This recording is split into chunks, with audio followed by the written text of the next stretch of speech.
Hi കൂട്ടുകാരെ, മാങ്ങാ ചട്നി പരിചയപ്പെടുത്താം. മാങ്ങാ ചട്നി എന്നാണ് ഇതിനെ വിളിക്കാറ്. കിളിമൂക്ക് മാങ്ങയാണ് എടുത്തിട്ടുള്ളത്, അധികം പുളിയില്ല. അപ്പോൾ ഒന്ന് പുളിക്കാൻ വേണ്ടിയിട്ട് ഒരു അര ഗ്ലാസ് കട്ടത്തൈര് കൂടി എടുത്തിട്ടുണ്ട്. അതും അധികം പുളിയില്ല, എന്നാൽ പുളിയുണ്ട് താനും. അരമുറി നാളികേരം എടുത്തിട്ടുണ്ട്, ചിരവി എടുക്കണം. മാങ്ങ കഴുകി വെച്ചിട്ടുണ്ട്. ഇതിന് തോല് കളഞ്ഞ് അതിൻ്റെ ഉള്ളിലുള്ള മാങ്ങാണ്ടിയും കളഞ്ഞെടുക്കണം, നുറുക്കിയെടുക്കണം. 4 വലിയ പച്ചമുളക് കഴുകിയെടുത്തിട്ടുണ്ട്. 3 ചെറിയ ഉള്ളിയും തോല് കളഞ്ഞ് കഴുകിയെടുത്തിട്ടുണ്ട്. 1/2 ടീസ്പൂൺ കടുകാണ് എടുത്തിട്ടുള്ളത്. കുറച്ച് കറിവേപ്പിലയും 1/4 ടീസ്പൂൺ ജീരകവുമാണ് ഇത് ഉണ്ടാക്കാൻ വേണ്ട സാധനങ്ങൾ. വെളിച്ചെണ്ണയും കൂടി വേണം കടുക് വറുത്തിടാൻ. അപ്പം നമുക്ക് നേരെ ഇത് എങ്ങനെയാണ് തയ്യാറാക്കി എടുക്കുന്നത് എന്നത് നോക്കാം.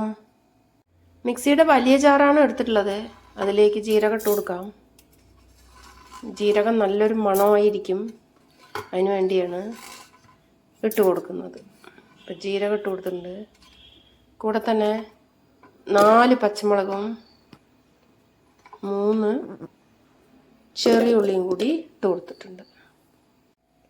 പാകത്തിനുള്ള ഉപ്പ് കൂടി ഇട്ട് കൊടുത്തിട്ടുണ്ട്. അരമുറി നാളികേരം ചിരവി എടുത്തിട്ടുണ്ട്, അതും കൂടി നമുക്കിതിലേക്ക് ഇട്ട് കൊടുക്കാം.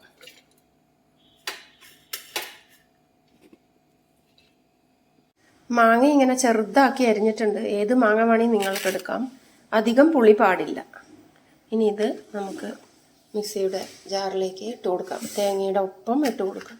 ഇതിൽ വെള്ളം ഇപ്പോൾ ഒഴിക്കരുത്. ഈ ഉപ്പും മാങ്ങയും മുളകും ജീരകവും ഒക്കെ വെള്ളമില്ലാതെ വേണം ഒന്ന് കറക്കിയെടുക്കാൻ. ഒന്നിങ്ങോട്ട് ചതച്ചെടുക്കുക.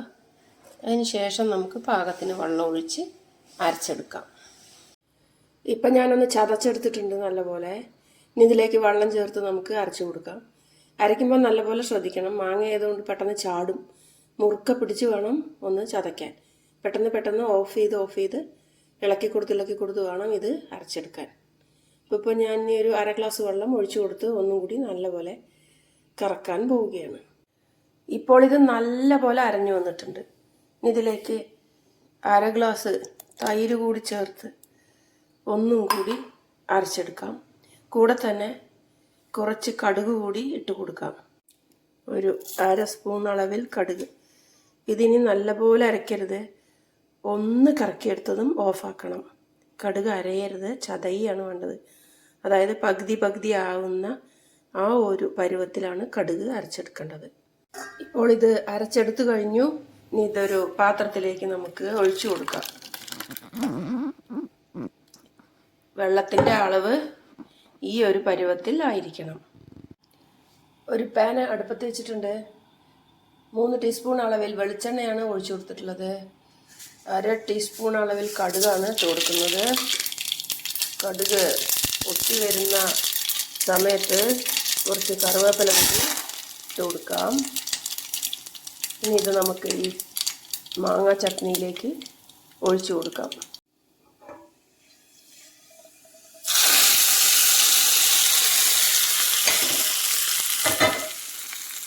അതിന് ശേഷം ഇത് നല്ലപോലെ ഇളക്കി കൊടുക്കാം.